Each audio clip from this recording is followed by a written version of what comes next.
欢迎收听《生命的光》。之前我们聊过基督教在全球、亚洲还有台湾的传播情况。今年，我们把焦点转到新加坡，来看看那边的基督教发展。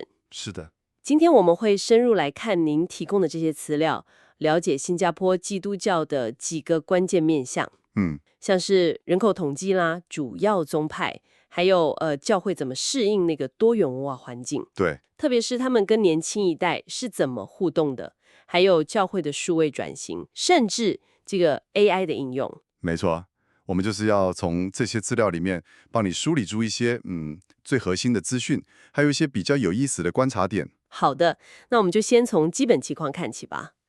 您提供的那个2020年人口普查数据，蛮有趣的。基督徒已经占了新加坡居民人口，将近19% 了。对，18.9%。哇，超过60万人，是全国第2大宗教，只比佛教少。而且这个比例好像一直在升。对，这个增长是蛮值得注意的。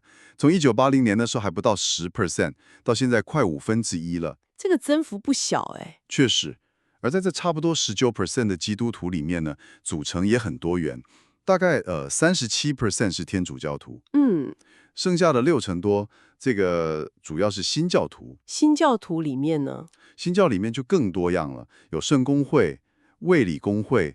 卫理公会是他们那边最大的主流新教宗派。哦，卫理公会。对，还有五旬节宗、长老会等等啊，还有像那个神之新教会 （Heart of God Church），这个我有看到资料，好像特别吸引年轻人。非常是大型的独立教会。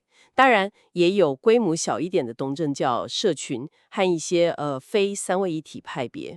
了解。那新加坡我们都知道，就是一个多元文化、多元宗教的地方嘛。是的，教会在这种环境，他们是怎么自处跟互动的呢？资料有提到那个宗教和谐宣言，对，官方有推动这个。还有像刚刚说的神之新教会，他们还跟清真寺、庙宇一起办社区服务。有这样的例子，很正面，听起来不错。不过，是不是也有比较保留的声音？好像不是所有人都这么放得开。这个就是一个有意思的地方了。一方面，确实有这种跨宗教合作，体现官方推的那个和谐。但另外一方面呢，您给的资料也显示大概快一半受访的神职人员私下会觉得，对于太深入的跨宗教对话，还是有点谨慎。怕模糊焦点吗？还是可能担心会稀释或挑战到自己那个核心信仰吧。就是说，官方的倡议跟个人感受之间可能还是有点距离。这种谨慎会不会也跟教会面对内部，特别是年轻世代的挑战有关？很有可能。资料也提到，15到24岁的年轻人里面，说自己没有宗教信仰的比例，其实也在上升。对，从2010年的21%升到2020年的24%。这个数字也是个警讯吧？的确，年轻世代他们是数位原住民嘛，然后学业压力又很大，而且他们的思考方式更倾向问为什么，要寻求理性的解释、真实的连结，不是那种你说我就信的。那教会这边怎么接招呢？刚刚提到的神之心教会那个例子就很跳，会众平均年龄才22岁。对，这个数字很惊人。这怎么做到的啊？他们的做法，可以说很激进，但也很有趣。资料里说，他们不是只办活动而已，他们是把实质的权利跟责任就交给年轻人，甚至从12岁就开始。12岁做什么？负责教会的核心运作啊，像是直播、影音制作、设计、灯光、音响这些。哇，这不只是参与感呢，这是真正的赋权跟信任。这真的很大胆。对，再加上他们有那个跨代导师制度，还有支持学业的计划，就创造出很强的归属感，跟传统那种比较有年长者主导的模式很不一样。这听起来很厉害。那其他的教会呢，也这样吗？其他教会可能做法不太一样，各有侧重。比如诸圣堂，他们就比较强调那种像家一样的感觉，跨代共融，建立社群感。对，那信仰卫理公会，他们就投入比较多资源去回答年轻人信仰上那些为什么的问题。着重信仰的深度跟理性基础。是的，回应他们的提问。这些策略听起来都蛮跟得上时代的，这就很自然会连到数位转型跟 AI 了吧？没错。特别是您资料提到的那个新加坡青年归主协会 SYFC。对 SYFC 在这方面可以说是走得蛮前面的。他们把 AI 看作是接触 Z 世代跟 Alpha 世代的工具。怎么说是工具？对，像个扩音器或加速器。